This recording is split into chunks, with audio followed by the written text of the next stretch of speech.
हे गंधराचं झाड आहे आणि गंधराच्या झाडाला सुंदर अशा बघा किती सुंदर अशा कळ्या आहेत. भरपूर अशा कळ्या लागलेल्या आहेत बघा. प्रत्येक फांदीला कळी आहे. भरपूर अशा कळ्या लागल्यामुळे बघा किती सुंदर असं वाटतंय. असं कुठली फांदी अशी दिसणार नाहीये की त्याला कळी नाहीये. गंधराची फुलं बघा सुंदर अशा कळ्या, ह्या छोट्या आहेत कळ्या आणि ह्या गंधराच्या झाडाला बघा अशा मोठ्या कळ्या झालेल्या आहेत. त्या छोट्या कळ्या अशा मोठ्या होतात. बघा किती सुंदर असं हे मोठं झाड आहे आपलं गंधराचं. सुंदर अशा भरपूर कळ्या लागलेल्या आहेत आपल्या गंधराच्या झाडाला. बघा किती छान दिसतंय.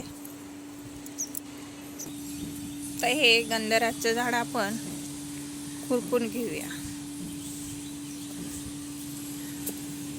हे सळीच्या मदतीनं असं छान खुरपून घेऊया. उन्हाळा खूप पडतोय त्याच्यामुळं झाडांची माती लगेच सुकते.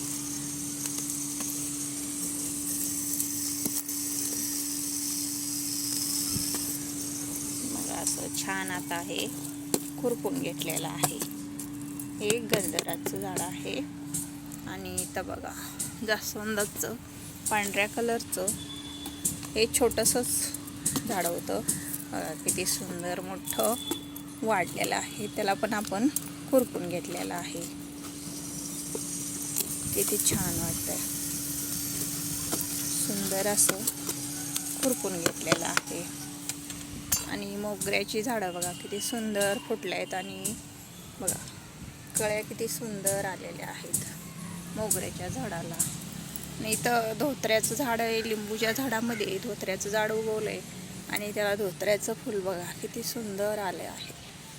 तर सकाळी उद्या उमलेल म्हणजे छान वाटेल, मस्त दिसेल, पांढरं शुभ्र. हे धोत्र्याचं फुल आहे. हे झाड आहे धोत्र्याचं. इथं आपलं वांग्याचं झाड आहे. त्याला वांग बघा किती सुंदर आलेलं आहे, मोठं झालेलं आहे वांग. हे वांगे खूप असे मोठे होतात, छान आणि चवदार लागतात खायला. छान असं सुंदर झाड आहे. ते आपल्याकडं राख घेतलेले आहे. हे गौरीची राख आहे. ही गौरीचं लिक्विड फर्टिलायझर करून दिलं की झाडांसाठी हे चांगलं असतं. हे लिक्विड फर्टिलायझर हे आपण पाणी घेतलेलं आहे त्याच्यामध्ये मिक्स करूया आपण ही गौरीची राख. आता बघा हे आपण या पाण्यामध्ये गौरीची राख टाकलेली आहे. याचं आपण लिक्विड फर्टिलायझर करून झाडांना दिलं की हे ऑर्गॅनिक खत असल्यामुळे याचं लिक्विड फर्टिलायझर करून दिल्यामुळे झाडांची ग्रोथ छान होती आणि झाडं सुंदर असे मस्त त्याच्या कळ्या फुलं हे असे त्याचे पडत नाही आहेत. त्याच्यामुळं हे गौरीचं लिक्विड फर्टिलायझर करून दिलं की झाडांसाठी चांगलं असतं. त्याच्यामुळं हे आपण लिक्विड फर्टिलायझर गौरीचं हे गंधराच्या झाडाला देतोय आपण. हे प्रत्येक कोणत्याही झाडाला दिलं तरी चालतं. त्याच्यामुळं आपण हे दिलेलं आहे. तर मोगऱ्याचं झाड आहे, त्याला आपण सुक्कं पण घालून असं पाणी वरून दिलं तरी चालतं. त्याच्यामुळं आपण हे मोगऱ्याच्या झाडाला सुक्कंच दिलेलं आहे आणि हे मातीमध्ये मिक्स करून घेऊया. ते आपण गौरीची राख ह्याच्यामध्ये मिक्स करून घेतलेली आहे. आता याला पाणी देऊया. पाणी दिल्यामुळे झाडांमध्ये मातीमध्ये मिक्स होते आणि झाडांच्या मुळापर्यंत पोचते. असे सुंदर खतं दिले की झाडांची ग्रोथ छान होते आणि फुलं कळ्या भरपूर असे येतात झाडांना. बघा किती सुंदर कळ्या आहेत मोगऱ्याच्या झाडांना.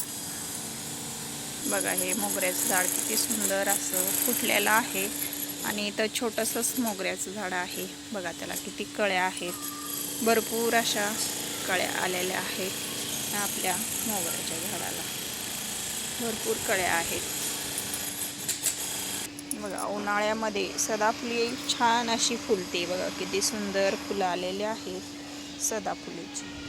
आणि इथं डाळिंब आहे आपलं बघा. डाळिंबाला छोटे छोटेसे असे डाळिंब लागायला चालू आहेत आपल्या डाळिंबाच्या झाडाला. सुंदर अशा कळ्या आहेत.